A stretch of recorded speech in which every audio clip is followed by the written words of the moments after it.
Počúvate chutný podcast plný inšpirácie a výborného jedla.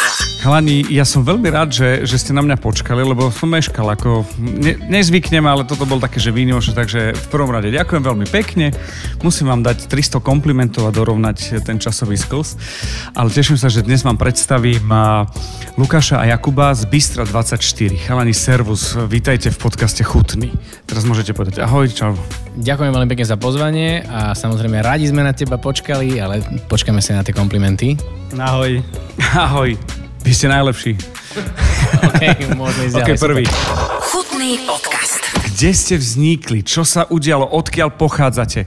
Lebo takto, my sme, dovolím si tvrdiť, že worldwide, pretože to online priestor dovoluje a veľmi ťažko vysvetliť možno tým, ktorí nie sú v Bratislave, že aká je gastroscéna, kde sa to akože nachádza, ale je to veľmi blízko železničnej stanice, to znamená, že aj CP priestor môže navnímať túto vec, ale skôr mi ide o to, že malé milé bistro v kríze začalo a v Bratislave, neviem, či budete súhlasiť a môžete polemizovať, je, že vždy je nejaký hype okolo nejakej prevádzky, že to tak chodí, že teraz tam, teraz hen tam a teraz je toto a zrazu Bystro 24 v mojom húde fanrádiovskom, to znamená, že už nemusím, to je potraviny sú až za vami, nie? Tam sme chodevali na raňajky a zrazu máme raňajky par excellence. Čo je, že brutál. Kde ste vznikli? Odkiaľ pochádzate? Ako ste sa vy dvaja dali dokopy? Lebo tiež to nie je také, že by ste mohli byť, že kamaráti od strednej školy, že ste študovali na rovnakej škole a spojili ste sa nejako, alebo že jeden je baker, alebo investor a druhý sníval o vlastnej reštaurácii. No, dobre, že spomínaš tú stanicu, takže sme hneď pri vlakovej stanici. To sa ale netýka miesta, z ktorého pochádzame my, keďže sme z okresu Námestovo, ktorý jeden ako z troch na Slovensku nemá vlakové spojenie, takže nikto od nás doma vlastne tu nevie prísť jedne, že by v Kráľovanoch prestupoval. Jakub, čiže chodíš sa pozerať na vlaky hore? No jasne, snívať, že to je môj veľký sen, že chcem v Námestove urobiť, keď si raz urobíme podnik v Námestove, tak chcem, aby sa to volalo, že hlavná stanica. A že na hlavnej stanici v Námestove sa stretneme. A v podstate, áno, ako si povedal, ten náš príbeh je v niečom čudný, nedáva to zmysel otvoriť bistro počas XY tej vlny pandémie. S Lukášom sa poznáme cez naše frajerky, aktuálne moju už manželku, ktoré boli najlepšie kamarátky a sú najlepšie kamarátky a dokonca spolu bývali v Mníchove, moja žena tam študovala.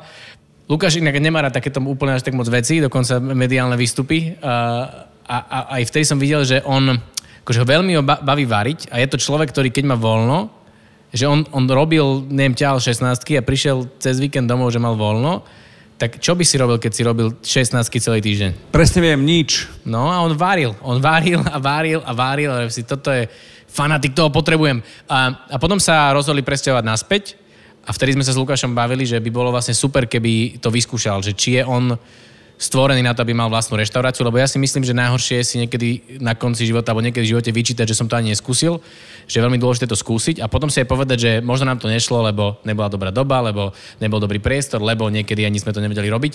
Tak my sme teraz v tom štádiu, že to skúšame a zároveň sme stále otvorení aj tomu, že niekedy si možno povieme, že pre niečo to proste nejde, lebo tá doba samozrejme nie je ľahká. Teraz môžeš povedať ty tvoju verziu príbehu a tá možno bude úplne iná. Asi to porovnáme, že ako to teda bolo. Že či náhodou to nie je o tom, že je to len váš útek pred manželkou a pred frajerkami, manželkami, že... Nie ako, že ja som už dávno sníval o tom, že by som mohol mať niečo vlastné, ale keď sme vedeli, že aj s mojou priateľkou, že sa budeme sťahovať z Mníchova na Slovensko a že s Jakubom mi vtedy ponúkol, že mi s tým veľmi rád pomôže, tak som vedel, že ak nie teraz, tak potom už na to čas asi nebude, lebo teraz viem, že som to siahol nejakú tú asi hladinu toho gasta, že už viem, že cítim to tak, že to môžem sám robiť, tak som vravel, že ideme do toho a poďme. A som veľmi rád, že sa nám podarilo nájsť túto malú prevádzku, takže a robiť si to poctivé jedlo. No malé milé bistro sa volá Bystro 24, je to Štefánikova 24. Chalani, celý život žijem na Štefánikovej 25. Vy máte dokonca aj na dýška, nie? Sklo, že na 25. Áno, čiže akože je to, že symbolika šialená, ale to je môj problém, to je moja symbolika. Je to taký ten moment, že už aj vrátiť sa späť zo zahraničia, Lukáš v tvojom prípade, kde si pracoval povedzme nie, ako by som to povedal, v kebabárni, ale v podniku, ktorý mal nejaký rámec, nejakú kultúru, gastro a tak ďalej. Napriek tomu ťa to neprešlo a varil si, ako povedal, aj vo voľnom čase. Prispäť s veľkou takou hlavou v zmysle tom, že a teraz to začnem, a teraz to ukážem. A vy ste šli opačne. Ešte aj z toho takého vizuálneho minimal. Že vy ste, akože ja milujem minimal, lebo minimal nie je o tom, že je okatovaný a že je to low cost, ale vy ste išli z tichosti, mohli ste sa volať Nenormálne bistro, prišiel som z Mnichova, rozbijem vás, Orava Rules, ale došli ste a urobili ste tak postupne, potichučky, pomaličky, krásne, chutne, najlepšie. Je to tak, že človek má plnú hlavu plánov, že čo bude, jak bude. Je toto, aj keď chápem, že sme po krize, optimálny stav, že takto nejako si predstavoval len štart, lebo ja verím, že to pôjde ďalej. Tak sme proste chceli aj začať, že úplne že pomaličky, lebo nechceli sme spraviť niečo, že na čo nebudeme vlastne pripravení. Prakticky ešte teraz stále sa skúšame, že čo nám vlastne vyhovuje, čo nám nevyhovuje, či už otvárať sa doba alebo nejaké jedla. Ale hej, akože viem o tom, že čo viem, dokážem variť, ale na to, že som bol aj vychovaný skromnejšie, tak nemusím sa tu týmto chváliť, že čo dokážem, čím dokážem, proste si robím to, čo ma baví a robím to tak najlepšie, ako viem. Počkaj, ale kým ešte ako preberie mikrofón, ale že dať do ponuky, že roštek s medíkom a masielkom, to je také, že to chceš. A to je jedna vec. Ty si to povedal v úvode v tom, že ako tá Bratislava je taká presne, že tu sú také tie hypy a to je aj výhoda a nevýhoda Bratislavy. Je to proste malé mesto, čo je super, lebo všetci sa tu poznáme, tie veci vedia veľmi rýchlo sa aj ako keby aj unudiť, to je jedna vec, ale aj mal som pocit, že v niečom sme neviem ako to povedať, nechcem povedať, že globálnejšie ako by bolo treba, ale že tu vlastne chýbali tie normálne veci. A už teraz vidíme, neverím, že to sme iba my vyprovokovali, lebo aj predtým tu boli iné lastovičky, ale že fakt s tým začal, hej, že keď urobili, že chlieb s našľahaným maslom a solou, ale to maslo je našľahané, brutálne, ten chlieb je brutálny, ale že chlieb, maslo a sol, ak je dobrý chlieb, ak je dobré maslo, ak je dobrá sol, tak je to je grandiózne jedlo. Nič nepotrebuješ k tomu iné. Ja som mal pocit, že to niekedy sa tu príliš komplikuje a že sa môžeme skúsiť vrátiť k tomu naspäť. A dôkazme aj Gríska, však aj Marcela, koho má rád, a ja ju mám strašne rád, že to je vlastne strašne jednoduché jedlo, ale že je super, keď ho niekto nechá také jednoduché. Že nie vždy tam musíš dať ten switch. A my máme aj ten náš taký slogan, aj my sme si takú na začiatku stratégiu zvolili, že dobre, jednoducho, dobre. A to je ako keby v niečom, to môže niekomu znieť smiešne, ale to je najťažšia vec, lebo v tých jednoduchých jedlách to neskryješ. Že keď tam dáš milión ingrediencií, niečo, tak tam vieš poskrývať kadečo, ale v tom, čo my robíme, aj tie vajce Benedikt, ktoré robil Lukáš, že tam veľmi rýchlo, to tam hneď nájdeš, keď si niečo akože odflakol. No. A to tu, ale aj to, ty si to bol s tým interiérom a tam to platí taktiež, že a ten interiér ešte musíme mi povedať, že to bola aj znúzecnosť, lebo Lukáš to teraz povedal, že sme obaja v podstate tiež aj zo skromných pomerov, ale aj sme si nechceli uletieť, lebo to gastro je náročný biznis, chceli sme, aby tu bol fokus na jedlo a my máme naozaj lacné taniere, máme stoly, ktoré boli v pôvodnom bistre Kaleidoskop. Toto sme vlastne natreli na bielo, interiér som robil ja, a ja samozrejme nie som interiérový dizajner, tie ponuky som robil ja, hej, že všetko sme si tu urobili tak, že aby sme to naozaj že vyskúšali, aby sme ostali pri zemi. A aby naozaj fokus bol na to jedlo. Že aj keď je jednoduché, ale že tam nesmieme ako keby poľaviť. Chutný podcast. No my totiž to veľa debatujeme, hej, že šetríme si čas v rádiu ráno, keď vyjde, že ideme teda jesť k vám. Lebo my to máme zase tak, že vy v pondelok ste zatvorení, my ako nedojedáme rezeň, kúra, uhorkový šalát, ale je to o tom, že pondelok celkom nie a ku koncu týždňa už začíname trošku žiť a tak.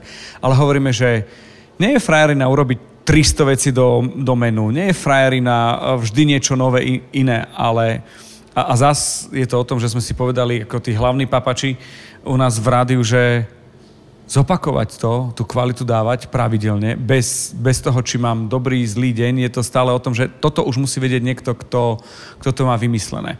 Dostaneme sa aj k tomu, že predstavíme vaše menu. Len mňa ešte teraz zaujíma z toho gastro pohľadu, Lukáš, tvoja história, kde si varil, ako si sa dostal k tej vareške? Lebo ako teba neberem ako spolupasažiera, ale tu berem ako človeka, ktorý akože vie, čo je od kraja cibulu, hej? Tak asi ako už dieťa som začínal sa troška motať okolo hrncov a videl som, že to je nejaká vec, ktorá ma tak trocha naplňa, robí ma to tým šťastným. Proste bol som aj pri otcovi, pomáhal som mu niečo vonku v záhrade, ale vedel som, že to nie je tá vec, ktorá ma naplňa, ale chce byť v tej kuchyni, proste niečo tvoriť a proste mať z toho radosť, keď sa človek naje a potom som išiel aj na školu, kde som vlastne skončil maturitu ako kuchár a po skončení tohto som išiel vlastne hľadať si zamestnanie. A počúvaj, a ty si, že ja som totiž to, moja mama vôbec nevarí lepšie, moja mama varí horšie, ale u mňa babka bola tá, ktorá rozdala tieto kuchárske karty, že som mohol ochutnať cesto. Že som lepil pyrohy u nás na východe a to cesto som chcel dať váriť, ale bolo sivé, šedé, lebo som sa s tým hrájkal. Čiže u mňa to bola, že babka. Kde to bol, kto povedal a rozhodil tú šachovú partiu u teba, že takto to bude synak? Naši nám vždy dali voľnú ruku, takže ja som vedel, že to budem chcieť robiť. Tak mama nepovedala, že pôjde za kuchára, pôjde za mechanika, pôjde za murára. Nie, proste vyber si to, čo ťa bude naplňať, proste, aby si bol šťastný v tom živote potom. A si? A som veľmi šťastný, yes. Áno. Je to veľké šťastie, že nájsť si zamestnanie, ktorého robíš šťastný, proste naplňa a vieš, čo chce robiť. A vieš, ak mne sa teraz, akože normálne mi, že lepšie mi trávi, keď som sa túto informáciu dozvedel nahlas, že si povedal, lebo je to cítiť. Je to cítiť, že to nie je vydať 300 vajec benediktínskych a benediktov ráno, ale je to o tom, že aj keď telefonujeme, pýtaš sa a my tým, že už máme rokokové maličky, keď papáme, vieš, a máme porcelán a strieborný príbor, tak už, že toto tak, medík do čajíku, keď to. Ja chápem a v podstate chcem sa poďakovať, ale je to len o tom, že zrkadlíme to, čo dostávame. Čiže že super. Čiže základ máme, bola tam škola nejaká, kedy si začal snívať o Micheline, lebo to je základ, to je prvá vec, vieš. Ale to sú také základné klišé. Ja keď som nekuchár a som fanúšik, vieš, kedy do mňa vstupuje pocit, že to príde teraz, že keby som veľmi chcel, keď sa rozhodujem, že či si kúpim pinzetu. Najnepodstatnejšiu vec pre kuchára, ale mám pinzetu, chápeš? Takú, akú a ideš všetky tie veci. Ale kedy prišiel taký ten moment, že chápem, aj som pochopil, že máš rád ten vzťah k tej práci, k vareniu, že si šťastný, že to robíš. Aj Jakub o tom hovoril, ale ten pocit, že je to naozaj. Že už to nie je o tom, že uvidíme, čo bude a potom, väčšinou to tak býva, že príde bratranec alebo strýko, ktorý má firmu na strechy alebo žeriavy a síce fajn varíš, ale ideš asi obchodiak alebo čosi. Že kedy to prišlo, že fakt sa idem, viem, chcem a môžem tým uživiť a prišla radosť aj pre teba. No bolo to asi trocha neskôršie, lebo čo som skončil školu, potom som išiel pracovať, robil som tú vec, čo ma naplňa, ale furt to bolo taká, že robota. Idem do roboty, idem domov, oddychnem si, ale až časom, už keď som bol v Mnichove, našiel som si tú robotu, kde som bol a videl som tie potraviny, ktoré k nám chodili proste, tak som bol šťastný, keď prišli dubáky krásne, čerstvé voňajúce, či ryby, či morské voňajúce. Tak počkaj, ale dubáky si poznal z Oravy také, nie? Však áno, ale čiže v Mnichove som nechodieval na hryby, takže keď mi prišli, tak som sa cítil ako doma, takže... A nebolo tam, že made in Orava? Nebolo tam, bolo tam niečo iné made in. Ale bolo to super a vtedy som videl, že proste, že tá kvalita potravín, že aká je strašne dôležitá, aby aj to jedlo bolo naozaj dôležité, chutné a namakané. Namakané. Jakub, prosím ťa, teraz podľa mňa ja si predstavujem, že poslucháči podcastu chutní sú jak Bernardíny zaslintaní, že sa rozprávame o jedle a ide z vás tá vášeň, ktorú je cítiť v tom, čo robíte a ako robíte. Predstav, prosím ťa, že bistro niekomu, kto ešte z Oravy nedošiel, zo Zemplína nedošiel, zo Stredného Slovenska a možno ani z Malaciek nie. Že čo robíte? Lebo musím povedať, že spomínali sme raňajky šialené, čo sa týka, a je to taký nejaký trend asi, benediktínske vajíčko. Párky sú také, že ti chrumka ešte aj ten koniec, že nie len na začiatku, ale aj posledný, nie len prvý. Ja stále snívam, že sa raz dostanem k tomu, že vyskúšam tú vašu tlačenku. Ešte som sa k nej nedostal.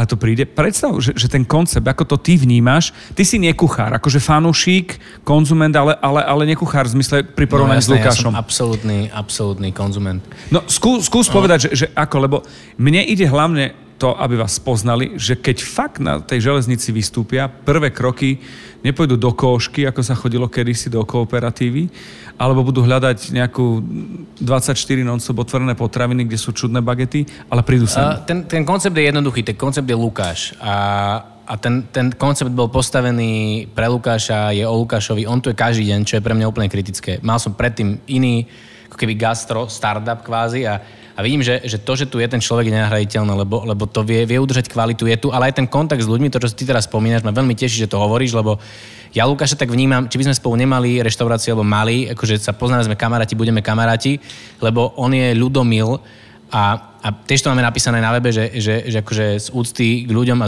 z úcty akoby k surovinám, k jedlu.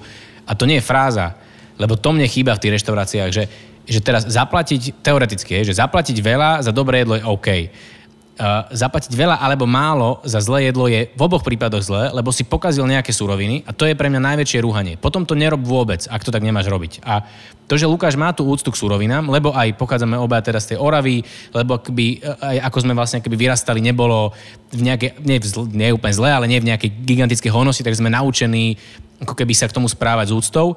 A potom to ľudomilstvo je v gastre niečo, čo podľa mňa chýba, lebo je tam často príliš veľa ega u veľmi dobrých kuchárov, ktorých ale môžem uznávať a všetko, len ten zážitok je na konci nejak komplexný, že to ľudomilstvo mne tam niekedy vie chýbať. A zároveň aj to, že je to veľká súčasť toho, ako to vnímaš, keď vidíš toho človeka, kto to robil, keď on tam je, keď vnímaš tú jeho prácu a to je pre nás veľmi dôležité, alebo prečo som aj ja do toho vôbec chcel s Lukášom ísť, je práve toto, že on tu je, jeho to naozaj baví robiť, je to jeho život, on ti to donesie, on sa na teba usmeje a to nie je hraný úsmev, lebo Lukáš taký je.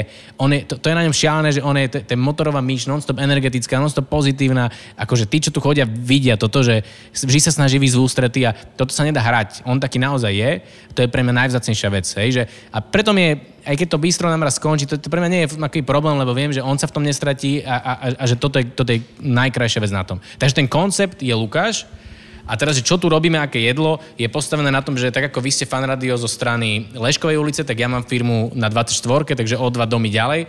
A ja som si to tiež postavil aj pre seba, že chýbali mi tu celodenné raňajky, ktoré by boli dobré a ako keby poctivo urobené, aj keď by boli jednoduché. Lebo to je koncept aj v zahraničí veľmi funkčný, že cez deň si dáš ako rýchly snack, čo sú de facto vedia byť raňajky. Tie vajcia Benedikt mi chýbali tiež dobre Bratislave v tomto okruhu a v Prahe a Budapešti, vlastne všade to je veľké a vtedy to tu ešte také veľké nebolo, teraz sa to už rozširuje viac a viac, čo je v podstate super, lebo to je podľa mňa dobré jedlo. A potom sme chceli mať obmedzenú ponuku, aby sme to stíhali robiť kvalitne a zároveň, aby to boli jedlá, ktoré sú aj v niečom také tradičné, normálne, že neuletec niekde úplne príliš, lebo tak som v úvode povedal o tom, že tam nič neskryješ. No v šulancoch nič neskryješ, že šulance sú šulance, buď sú dobré, alebo tam ťažko ideš z toho robiť nejaký fusion. Buď sú dobré, alebo sú drahé. Hej. Takže ale ten koncept, aj to, že tí ľudia tu uvidia Lukáša, keď si dneska počujú ten rozhovor, alebo keď to budete počúvať, že ten, kto vám prinesie to jedlo, to je proste Lukáš. Ten, kto sa vás pýta, či to chutilo, to je Lukáš. A to je táto ľudskosť v tom je pre mňa najkrajšia aj na tej škále, na tej veľkosti toho bystra, ktorá možno ekonomicky není úplne dokonalá, ale vlastne o toto by sme asi obidva nechceli prísť, že aj Lukáš má kontakt s tými ľuďmi a je tu, keď im chutí, tak to musí byť akože pre neho podľa mňa silné. Ale ty povedz vlastne, lebo ty získavaš od nich tú spätnú väzbu. Áno, je to milé proste, že konečne môžem vyjsť medzi tých ľudí a rozprávať sa s nimi, že naozaj chutilo, nechutilo, proste keď nechutilo, že aký bol problém, vieme niečo vylepšiť, proste ten kontakt. Tak sa nám nestáva. Ja som tu teraz ako PR. Chutný podcast. Toto doplním, pretože keď prídeme po objednávku, tak je to také, že dostaneme niečo, že ochutnajte čosi. A my akože 3 pomazánky na ráno je také, že máte ako tie raňajky, že nie je to interkontinentál, že si nevieš vybrať, ale je to také, že vieš si vybrať, ale potom radšej dáš všetko, lebo chceš všetko. Že aj tie párky si chceš zahryznúť. A my máme radi šerovačku, čiže že šerujeme. Tak zober aj tie nátierky a tak ďalej. Čiže ono to tak fakt je. Vrátim sa k jednej veci, tá ľudskosť, ktorá je a ten hype, o ktorom sme hovorili, že tak v Bratislave sú nejaké veci a že to, čím ste prišli s tým vašim DNA, s tou vašou výbavou je, že ste ako keby upokojili takú tú gastroscénu, lebo všetci chceli začať na level 100, ale do 100 nikto nič nerobil a je to úplne spoko. Lebo mať dobrý roštek s dobrým medíkom a s masielkom alebo grísku je to, že to neurobíš. To je presne tak, ako Jakub hovoril. Čiže tak, kde vzniká to menu? Lebo mne sa páči, ako na Ačku komunikujete, na Instagram ako komunikujete, nie je to len o tom, že 2,99 a teraz naschvál hovorím uletenú cenu, že idete len po cene, alebo že len jednoducho, alebo nejdete, že u nás tradícia. Ale zabité jedlá, ktoré sú, že mamka, babka, dám hneď. Ako to vzniká, tento proces? Chceli sme také niečo, čo je fakt, že slovenské a Kubo tiež mi povedal, že aby som tak premýšľal, že veci, ktoré budú celý rok proste tam a ľudia sa budú kvôli tomu vracať. Aby to bolo moc komplikované, aby to bolo chutné a proste, aby sme to vedeli aj dobre vyrábať, aby sme samozrejme nestracali potom moc veľa času, čo pri šulancoch vôbec nepotrebujeme veľa času. Ale hej, a potom skúšali sme vlastne, že ako to vytvoriť, mali sme nejaké testingy v decembri a potom, keď my tu mali aj kamarátov z Echtu, z Kubovej z firmy, tak proste povedali, že áno, toto mi chutí, toto mi nechutí a sme vedeli, že tie šulance budú, lebo som mal vynikajúci recept z Mnichova, mám alebo to hovädzie varené, proste to mne osobne chutí najviac s tým špenátom a pečené zemiaky a chren, to je proste, že pre mňa, že mňamka. Chren je, počujete, to je bas-gitara. Ja viete, čo milujem? Ja milujem také tie veci, že metu tam máš na záver, že ti urobí cink, alebo že čierne korenie, ktoré ti cvakne na záver. Ty už všetko doješ, dáš si tak akože dojazd a vtedy čierne korenie urobí olé a chren je, to je frajerina. Áno, to je o tom. To je, no. No a ten proces takej tej ambície toho menu je také, že brzdíš sa, že si neukázal všetko ešte teraz? Lebo tam je ten moment toho levelu, kde si spomínal aj to ego, aj to neprekomplikovať, lebo myslím si, že keby sme si dali urobiť, že urob ty, ja neviem, šúlance, tak ja ti dám tam fialku, smotanu, liofilizované ovocie, dám ti tam džem, mak, orechy, ale struhanku, ktorú prekombinujem a to je psiček a mačička. A vy zostávate ten minimál, ktorý ja toto veľmi akože Lukáš varil v špičkovej mnichovskej reštaurácii, kde mnohé tieto veci takéto boli a varil v oveľa vyššej reštaurácii, ako sme my teraz. My chceme byť najlepší staničný bufet v Bratislavi. Hej, že, a zo všetko úctou k tomuto, takže chceme toto robiť poriadne. Verím, že ak nám toto pôjde raz, Lukáš by si podľa mňa zaslúžil mať normálne akože večernú reštauráciu, kde by vedel robiť aj tie akoby zložitejšie, komplikovanejšie jedlá, kde sa naozaj s tým vieš vyhrať, lebo cena a čas je tam iný a máš pomocný stav a aj celý ten zážitok stojí. Lebo toto je bufet aj tým interiérom, aj tým, že on ťa tu nedrží, aby si tu dlho sedel, lebo to tak nemá byť. A to menu je vlastne nejaký Lukášov. To je podľa mňa challenge aj pre človeka, ktorý sa niekde posunie kariérne, že vie variť naozaj špičkové jedlá v drahej mnichovskej reštaurácii, že OK, a teraz ísť o tie 2 kroky teoreticky naspäť, ale ono to nie je v podstate naspäť, hej, to je akože iba teoreticky, lebo to je nejaké také cvičenie, že že aké jednoduché jedlá viem urobiť najlepšie možne.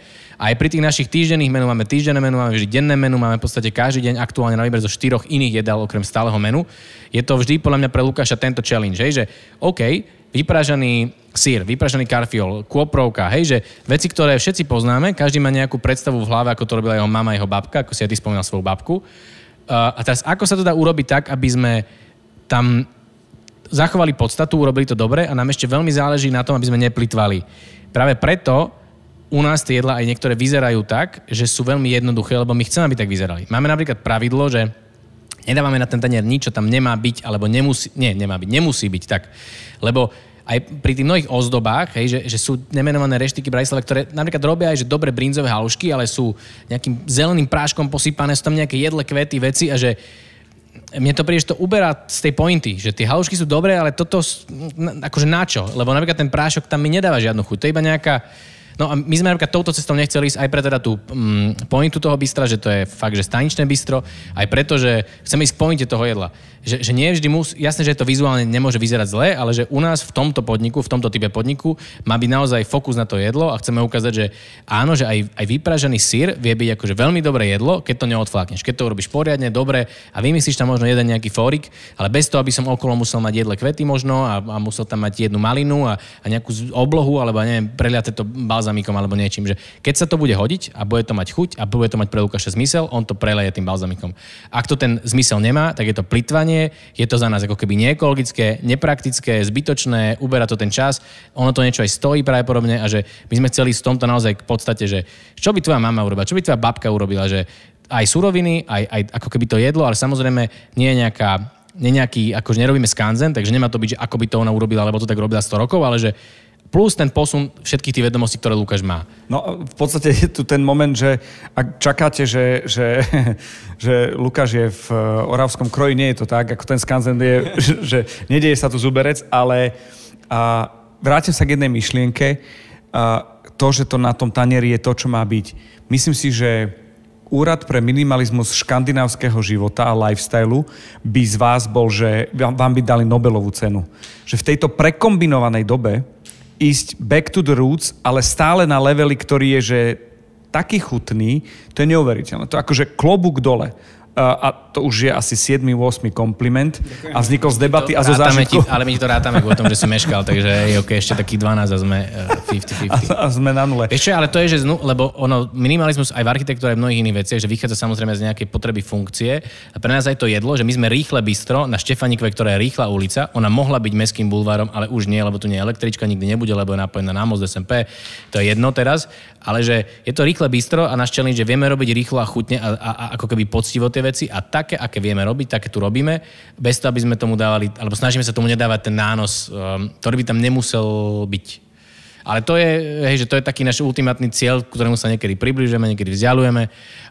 Ale iba som sa to zvoril, že Lukáš, verím tomu, že raz bude mať tú večernú reštauráciu, lebo si ju zaslúži, lebo on vie robiť tie jedla brutálne. Zatiaľ ich robí mne a kamarátom okolo večer, keď niekedy ako keby sa na to zmotá. Ale verím, že aj toto raz ľudia budú môcť zažiť. Teraz máme napríklad nejaký tasting, máme tasting večeru, vlastne už je to ale 15.9. Ak nás počúvate potom, je už potom. A už je to asi aj vypredané, máme tam asi 2 miesta, alebo 3 sú tam voľné, takže už to je asi aj tak pase, ale že možno takýmito akciami, keď budeme robiť, alebo ak niekto si chce Lukáša zavolať niekde na nejaký catering, že tam on vie naozaj svadbu robil mojim známym, hej, že on mi to vie naozaj tak urobiť aj tým, že on tam je. A zase zdôrazním tú ľudskosť, lebo toho je teraz strašne málo a všetko je strašne nejaké profi, škrobené, neviem aké, ale že on tam naozaj autenticky je, on sa na teba autenticky usmeje, on ti naozaj stisne tú ruku, on ťa vypočuje, čo tam chceš mať a potom ti urobí niečo trochu iné, lebo samozrejme to by nebol on. Tak toto je, ako keby, že myslím si, že si to raz Lukáš ešte zaslúži, aby o ňom takto bol počuť. A to určite príde, lebo robí tú robotu poctivo a tam ako to musí prísť. A je to len otázka času, tak to beriem. A ja teraz ešte chcem také, že noty, aby ste si stále vytváram predstavu. Sedím v Michalovciach, odtiaľ som, z Michiganu, počúvam a si poviem, tak idem do toho. Idem v Michalovciach také, čo si urobiť.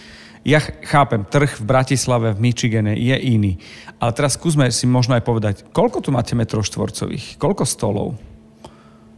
Koľko to je? Nejakých... Kapacita tu je, sa zmestí tých 25 až 30, no 30 už je moc nabitých ľudí, tak by som napovedal. Áno, tam už musia byť menej ako štajeráky, koníky. Komfortná zóna 26 sa zmestí.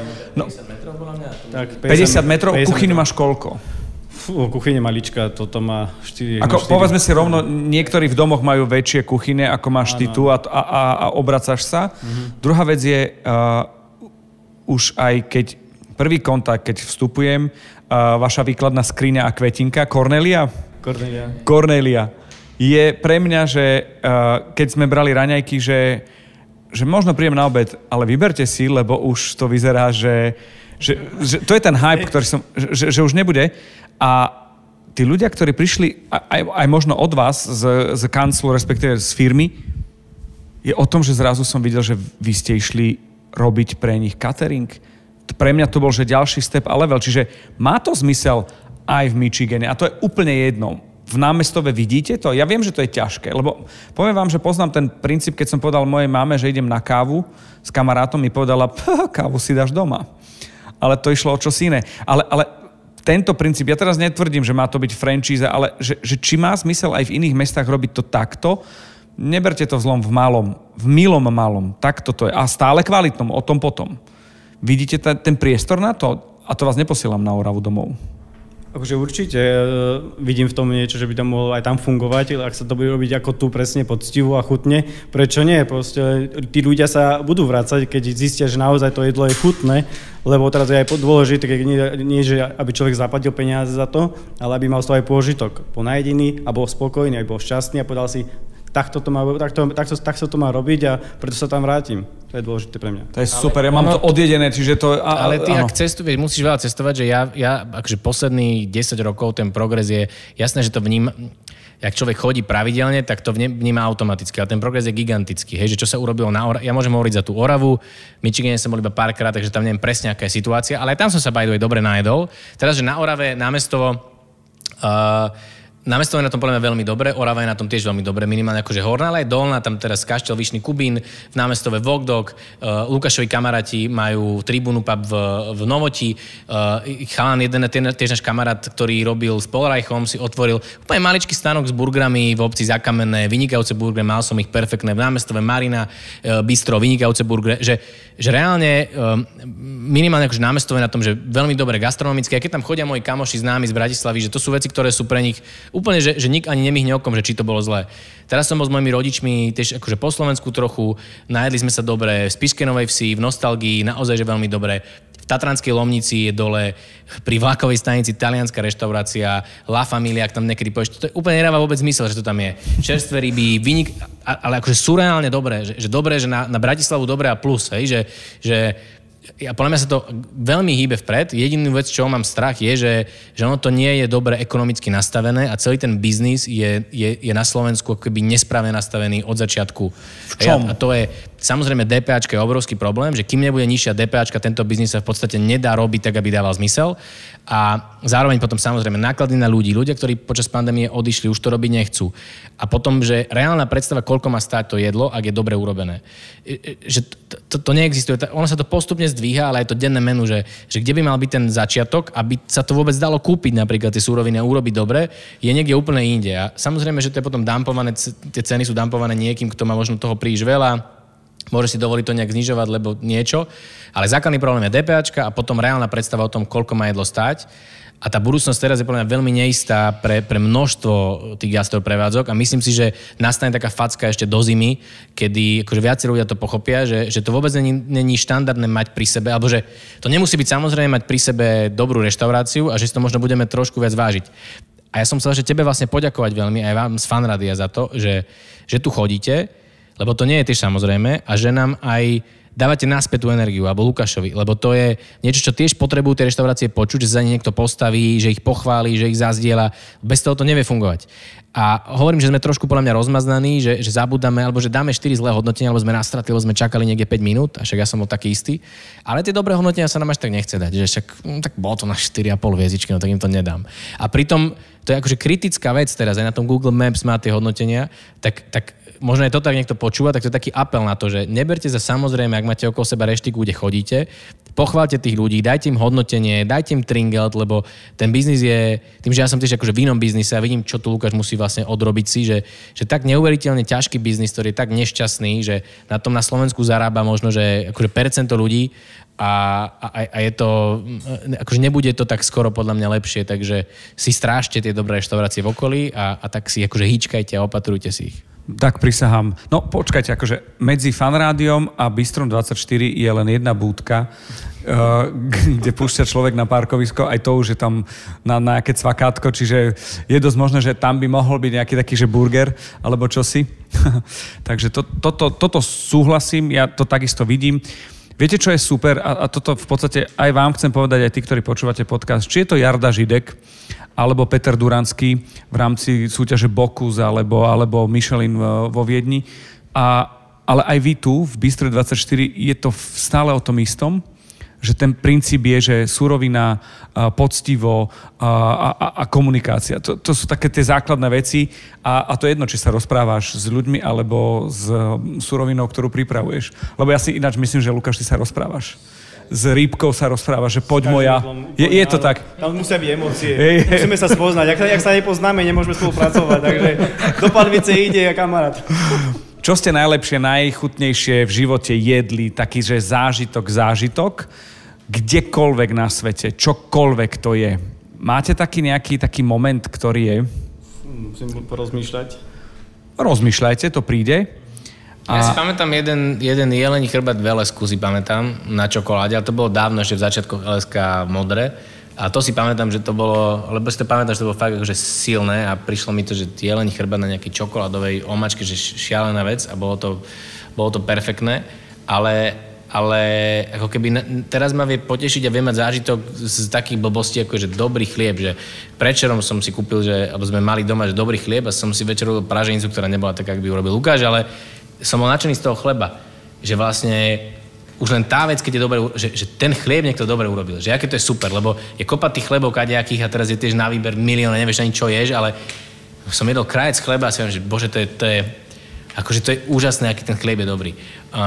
Takže teraz, akože od tých reštauračných vecí, alebo aj v reštaurácii niekedy ma vie zaujať skôr takáto nejaká jedna vec, že... A naposledy ešte vlastne aj s Lukášom sme boli v Írine, u Lukáša, a to bolo tie, že to bolo akože ďaleko, hej, že to je ďaleko v dobrom, že ja som gastroneurotik, ja veľmi málo vecí, akože ochutnáme sa, bojím mnoho vecí ochutnať. A tam som jedol nejaké, čo som to jedol? Žalúdky. No, nepovedali mi to, bolo to vynikajúce a bolo to najhoršie, že bolo to fakt dobré. Takže ešte keby som mal zážitok povedať, tak poviem asi Lukáša, lebo to bolo, že on je ďaleko, aj celý ten koncept je ďaleko a to bolo, v podstate to je niečom úplne presný opak nás a bolo to úžasné tam byť, lebo to bolo silné, no. Takže bratislavský zážitok by som povedal asi jeho, lebo to je silné. A chlieb, ktorý som si teraz kúpil. A jedla v Bistro 24, samozrejme. Jednom Bistro 24, Ty máš niečo, Lukáš, také, čo ťa zaujalo naposledy? Čo ma zaujalo? No ja mám rád úplne jednoduché jedlá, aj keď to je obyčajný segedni, ale keď je kvalitne dobre spravený, tak ma vie poznačiť proste, ale viem, keď je odflaknutý, tak mám pokazený celý deň. Chutný podcast. Veľa som rozhádzal nejakých peňazí kade-tade za sprostosti, hlúposti, ale viete, čo mne je najviac ľúto? Keď dám nejaké peniaze za zlé jedlo a je to také, že prečo? Keď dostaneš risotto so stopkovým zelérom a nemáš tam maslo, ale je tam vypečený olej nejako a potom ani zelér, ani risotto rok nejem, lebo je to veľmi napínavé, že mne toto je nejako ľúto. No dobre, chalani, máte vy čas robiť ešte niečo iné ako koníčky alebo niečomu sa venovať? Lebo my máme jeden problém, že vás to prestane baviť a my sme nahratí. My sme normálne, že nahratí, že nie, že ťa prestane baviť, lebo teba to neprestane, Lukáš, baviť, ale myslím to, že si povie, že stačí. Čiže stíha, a tým chcem povedať, že venuješ tomu fakt veľa času a obetavosti. Stíhaš ešte robiť niečo iné, lebo keď povieš, že maluješ alebo si sochár, tak odpadnem úplne. To nie som, možno časom budem, ale koničky nové a s priateľkou máme psíka Weimara, čiže potrebujeme dosť pohybu, takže ráno o 5:30 už sme... Už si hore. Už som hore, už som pri Dunaji, už som tam, už bežím s ním, takže tento koníček, že už sa dávam troška do fitu, aby som v kuchyni potom bežal ako hodinky a keď mám niekedy čas, tak v Emirácii zahrám nejaký tenis alebo turistika. Fakt? Áno. A ešte stíhaš aj tenis? Áno, to ma veľmi baví. OK, dobre. No a keď máš toho... On nakráča, koľko krokov ty urobíš v kuchyni, lebo to je neuveriteľné. No, on vie, to je neuveriteľné, že on potom ako celý deň je na nohách a urobí, veď povedz tie čísla krokov, tak ako relax si on ide, okrem toho, že doma si niečo uvarí, tak si zahrať tenis. To je... Ja neviem, či to vieme od tých 16 020, ja neviem, či to je veľa, či málo, proste ja to... Na 5-metrovú kuchyňu alebo na 4-metrovú kuchyňu to je akože neuveriteľné. To vyzerá, že máš tam steper, vieš? Že si vo fitko, že máš steper. A tak ja som naučený chodiť, lebo aj v každej robote, čo som bol, to jak zatres bol, že sme mali chladiarenský box dole v pivnici, takže vždycky po schodoch dole, hore, takže schod sa skáka po 8. Cez obec si iba tu chodí dávať schodiska hore vlastne, on tak ako spasie. Tak ste pri semafore, čiže cez zebru môžeš chodiť? Áno, keď zelená utekám. A počkaj, že prestávam variť, teraz je zelená, tam späť. Môj čas musím ísť. Áno, v podstate ty si neurotik. Že musíš stále cupi lupy. Hej, ja behám furt, no. Iba si mne odpovedal na tú otázku, že prestane baviť. Že tak. Tam podľa mňa nejde o to, že Lukáša nikdy podľa mňa neprestane baviť variť a jeho poslanie na svete je, aby varil. Lebo robí ľudí šťastnými, vie to robiť, on je pritom šťastný, ja si myslím, že to by nemal nikdy prestať. Ale je úplne OK si niekedy povedať, že, lebo mať reštauráciu, varenie je z toho koľko, ako keby varenie je z toho možno Lukášových aký polovica, tak tá jednoduchšia polovica. Ten management, objednávanie vecí, práca s ľuďmi, a čo sa týka staffu, že to sú všetko práce, ktoré, keď niekto niekde robí iba kuchára, iba vo veľkých úvodzovkách dávam, lebo to nikdy nie je iba, ale že ako keby prevádzkovať reštauráciu je oveľa zložitejšie, ako keď sa bavíme v podstate iba o samotnom varení. A je podľa mňa úplne OK si niekedy povedať, že som z toho unavený, alebo toto teraz nechcem, že chcem sa venovať naozaj iba vareniu a možno ísť niekde inde variť, lebo zase to je naozaj veľmi ťažká práca a nie je to úplne pre každého. A preto aj ja stále chcem, aby aj Lukáš nemal na seba nejaký ten tlak toho, že je možné, že naozaj je lepšie iba možno sústrediť na to varenie, alebo ak toto ho naozaj baví, tak poďme robiť toto. Ale pre mňa je tiež výhodné mať túto bistro, lebo tu chodíme my jesť, ja tu som stále, že je to pre mňa bytostne dôležité, lebo tu mám firmu, kde sme každý deň, ale akože úplne najdôležitejšie je, aby Lukáš pre mňa akože míňal svoj čas najzmysluplnejšie, tam, kde dáva najvyššiu pridanú hodnotu. A zatiaľ vyzerá, že veľmi dobrá je ten aký management bistra, je všetko, že ako keby ide zvláda, ale to bude veď podľa mňa on povedať po čase. Lebo zase vlastne nikto nemôže niekoho očakávať, že sa kvázi akoby obetuje pre niečo. Tak ja by som veľmi, to akože Lukášovi najviac prajem, aby mal silu povedať na veci, ktoré chce robiť áno, ale zároveň mal silu niekedy povedať aj, že toto proste nejako ma nenaplňa. Lebo niekedy sa ľudia, strátia 10 rokov v tom, že niečo robia, čo nechceli robiť a potom sa presne stratí tá človečina, tá ľudskosť, tá úcta. To sa podľa mňa stane mnohým podnikom, že oni začnú dobre, ale potom sa to vlastne prirodzene takto... Príde Excel a teraz nič proti Excelu. No my ale najviac bojujeme s Excelom, že to je inak najťažšia vec toho celého. Že uvariť to jedlo je... Uvariť ho v cene, v čase... Áno, Excel to je proste... Smrť gastronomie, tak zase... To sa vrátim do školských čas, alebo neviem, kde tam som nejak... Počujete, ja som Excel až v dospelosti. Ešte ma zaujíma, Jakub, ako ty stíhaš to, čo ty robíš a to, čomu sa venuješ, zladiť to s bistrom, lebo tiež je to súčasť tvojho života v zmysle, že ste kamaráti, že máš tú firmu, že si strávník, že si fanúšik, ale tiež je to niečo, čo je minimálne akože na tretinu, polovicu, to už ja netuším, desatinu, nechávam na teba z tvojho času, záujmu a predsa len, ak zaspávaš, a to je úplne jedno s čím, či s pesničkou, filmom, alebo modlitbou, alebo čokoľvek, jedna z tých častí venuješ aj bistru, že čo ako si to mám predstaviť u teba, že ako to stíhaš, ako to berieš? Ja mám vlastne tých firiem a projektov viac, možno až príliš veľa, takže že to je pre mňa, tak aj predtým som mal iný gastroprojekt, po ktorom som si povedal, že to v živote nebudem robiť. A pre mňa toto celé akoby o Lukášovi, a nehovorím, že iba bistro, ako som povedal, keď tu človek príde, ale aj pre mňa celý tento projekt a celá táto etapa životná, ako tam nazvať, je v tom, že ja verím, že Lukáš by toto mal robiť a že chcem, aby sme to skúsili a že ak mu v tom môžem nejako pomôcť, tak mu v tom chcem pomôcť. A samozrejme, ja sa tu zase viem dobre nájsť, moja firma sa tu vie dobre nájsť, ale to je akoby pre mňa toto, že sa teším z toho, ak niekto vie ten svoj potenciál nejak som pretaviť do reality, lebo pre mňa toto je absolútne najsmutnejšia alebo najstrašidelnejšia vec na svete, že niekto má nejaký potenciál, má niečo, čo by mohol priniesť svetu, ale pre nejaké okolnosti to nemôže spraviť. Excely. Ale Excel je veľmi často presne táto vec, že bohužiaľ je to niečo, čo sa nám hnusí, ale tak môžeš naozaj sa tešiť a rok niečo robiť a potom zistíš, že si padol na hubu, zadlžil si seba, rodinu, musíš predať byt a sa ti to možno celé zosype, alebo to urobíš akože poriadne. Napríklad aj u nás nám veľmi pomáha s Excelom Pálo Kyselica, čo je vlastne, keby aj financie rieši u mňa vo firme, že bez neho by sme to tiež nevedeli robiť. Ale opäť, že sme v tom obidva realisti, že nemáme k tomu vzťah, potrebujeme externú pomoc, dôležité je to priznať a nehrať sa na to, že to vieme, lebo aj prvé Lukášove tabuľky boli akože absolútna somarina, hej? Že proste absolútna somarina.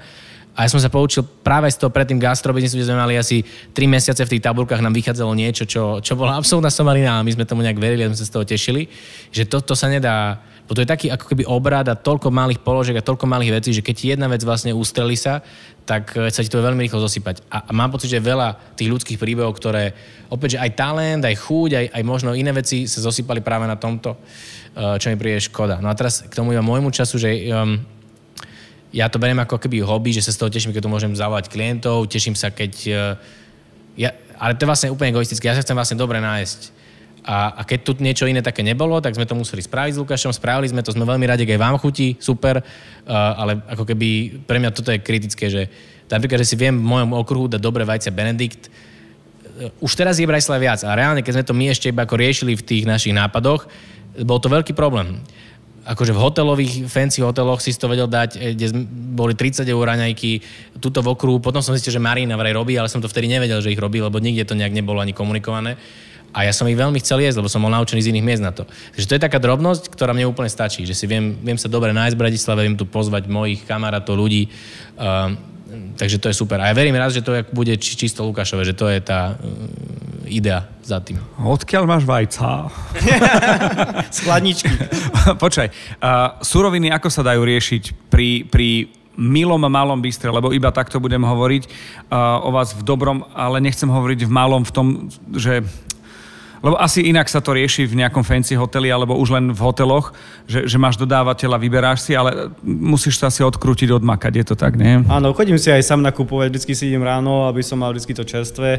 Nechodím každý deň, ale tak každý druhýkrát a potom nám chodí dodávateľ, takže ale bojujem s týmito potravinami, lebo veľa vecí tu není, potom veľa vecí nedodajú, nepovedia, že to nedodajú a potom musím riešiť za pochodu tú situáciu, ktorá nastane. Chutný podcast. Chalani, ja by som bol strašne rád, keby to bolo tak, že tak ako nejaká pani v Ázii dostala Michelina len tak street foodovo, aby toto bol základ, nehovorím, že Bistro 24 a v nejakom horizonte nejakého roka, 2, 3, 5 to bolo, ale aby ste vy boli ten prvý step, ktorý, a to je jedno, či na Orave, alebo na Liptove, alebo bárs kde, že budú mať ambíciu nie pre toho Michelina, ale pre ten pocit, ktorý vydávate. Váriť, robiť a riešiť tie veci. A to je jedno, či si z biznisu, alebo nie si z biznisu, teda si z biznisu a nie si z biznisu, to som ukázal naopak. Ale že aby to takto bolo, lebo vy ste pre mňa nádej tých malých, milých bistier, ktorých môže byť strašne veľa a keď dostanú tých 4,5, 5, 6, ja neviem, koľko tam 5 je strop hviezdičiek, takže že nejaký chlap z nejakého bedekra príde a povie, že som odpadol, čo som jedol a fakt je jedno, kde je na Slovensku. Že budete príklad toho celého. Ja som tam jedol nejak to, no teraz to nejedol, lebo nie morské veci, ale moja žena to jedla, to je krabiu omeletu robí, tá pani, to je napríklad konkrétne, táto jedna je v Bangkoku, v Thajsku. A veľmi pekne si to povedala, že to by bolo krásne, ale ja som tam na jednej strane som veľmi optimistický, vidím mnoho ľudí, ktorí idú do gastra práve s týmto, ktorí majú aj skúsenosti, to vedia robiť, že ten progres je tu neuveriteľný, my ho berieme ako samozrejme, ale nie je.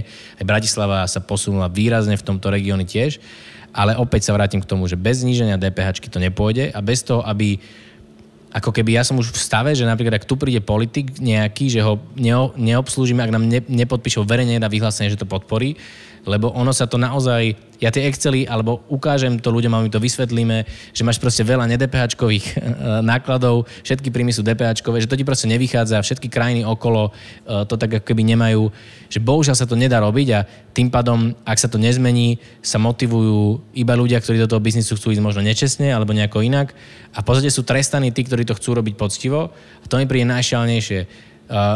A príde mi to práve škoda preto, čo si teraz povedal, že sú tu nejaké trendy, ktoré nás niekam posúvajú, sú nakopnuté, sú naštartované. Teraz, ak sa zabijú, tak aj tí ľudia, ktorí šli energiou do toho gastra, chceli tam priniesť veci, sa na to vykašľú a povedať, že to nebudú robiť a ostaneme akože s 5 reštauráciami, nebudeme si vedieť vyberať, lebo to nikto nebude chcieť robiť. A sme veľmi blízko toho bodu, podľa mňa až nebezpečne blízko, aj pri stafe, pri čašníkoch, že veľa ľudí z toho biznisu odišlo počas pandémie, nechcú sa tam vrátiť a nedá sa im to ani vyčítať, lebo to je naozaj ťažká práca a nie vždy to vieme ohodnotiť. Takže tiež mám taký sen, ako si ty povedal, či to bude my alebo niekto iný, to je absolútne nepodstatné. Pre mňa je už len to, že sa o tých veciach, že tie nároky sa tak zvýšili, že niektoré veci si už nevieš dovoliť, že niektoré reštaurácie, kde sme kedysi všetci rádi chodili, teraz by, ani by to vlastne nemohlo tak byť, tak ja mám z toho akože veľmi dobrý pocit, napriek tomu, že mnohí sú viac skeptickí, že aj Bratislava je teraz, že sa tu dá, sú tu miesta, kde sa vieš naozaj dobre nájsť a už aj pre mňa v tých regiónoch sa to mení. Takže chceme tiež, ak vieme my akokoľvek pomôcť niekomu, nie, tak nech mňa alebo Lukášovi dá niekto vedia, ak to počúva. Samozrejme, my o tom vieme stále prdmakovi, ale v rámci toho nášho prdu vieme aspoň niečo, keby zazdieľať z tých našich skúseností. Prísť vlakom do Bratislavy z hlavnej stanice, zísť na Štefánikovú 24 do Bystra 24, ochutnať a potom mudrovať tam, odkiaľ človek prišiel, to je jasné. Dve veci mám. Jedna je, že musím povedať, že v tomto Exceli zámerne nebolo ubližené žiadnemu Excelu. Bol to len príklad toho a v podstate tá druhá strana, keď hovoríme o ľudskosti a o niečom, čo je flexibilné, sa dostať k Excelu, že takisto je dobrý základ, mať dobrý Excel, to sme nespochybnili, to je len parental advisory. A teraz ma zaujíma jedna z pohľadu vypredanosti a z pohľadu dátumu aktuálna, neaktuálna vec. Máte takú tú degustačku toho 15. Áno, 15. máme tú degustáciu. No a aby sme nekončili DPH-čkou a vecami, ktoré žijeme, bohužiaľ, na Slovensku, a ako hovoríme na Zempline, selavy, ale poď povedať, že čo tam bude. Nech končím tým, že som naštvaný, že som to nestihol, že nemám čas a že sa mám tešiť na budúce. Neviem, či poviem, čo tam bude. Takto, že nie je zverejnené menu ešte? Nie je ešte zverejnené menu vôbec. Nehovor. Nie. Ale bude to najlepšie z Oravy, no. OK, lebo mne sa páči ten oravský ramen sobotný ranný, čo je fajn a tiež to nechám pod rúškom tajomstva. Dobre, tak inak to povieme. Čo by si, alebo sa spýtam, nad čím si rozmýšľal, že čo by to malo byť, keď dostaneme sa k tomu degustačnému menu? Aké chody možno, koľko ich bude? Bude ich 6 chodov a bude to vlastne to, čo my robíme na tej Orave najčastejšie, čo sa tam robí často a kde sa človek stravuje, čo vlastne tam jeme a proste budeme sa snažiť to dostať do nejakej možno inej formy troška, na nejakú vtipnú bázu, chutnú proste, aby tá symfónia všetko hrala dokopy. Čiže je to vlastne zabíjačkové menu, ktoré je ale poňaté presne, že je tam veľa tých tradičných vecí, ale keď ich budete mať na tanieri, možno vám bude trvať, kým ich trošku akoby dekodujete. Myslím, že to Lukáš veľmi, ako povedal, aj zábavne poňal. Ale stále tá podstata je ako keby nedotknutá, hej? Že no veď uvidia, tí, čo zažijú. Áno, presne tak. Ja teraz, akože pri jedle je vždy dobrý obraz, ale teraz, keby ste videli Lukáša po tých 50 minútach, jak ožil a jak mu zasvietili oči. No, už chcem variť. Že už dávaj. OK, chalani, ďakujem vám veľmi pekne za váš čas. Teším sa, že do spapania, tak ako stále. Teda verím, že to tak bude. Musím povedať, že v najhorších momentoch 2,5 mesiaca, kde my sme mesiac nevysielali a ja som medzi tým ešte tak trošku sa snažil zhodiť, tak jediný sviatok pre mňa bolo to, že ten cheat day bol s vami. Takže ďakujem veľmi pekne. Stál za to. My vám ďakujeme krásne. Nech sa darí, buďte zdraví, nech vám chutí a všetko dobré. Ďakujeme krásne, prajeme pekný deň, večer. Ahojte poslucháči, servus, ahoj. Teraz vám vidíme sa Bistro 24. Chutný podcast vám prináša Milan Zimnikoval v spolupráci s Aktuality.sk a Dobrú chuť.sk.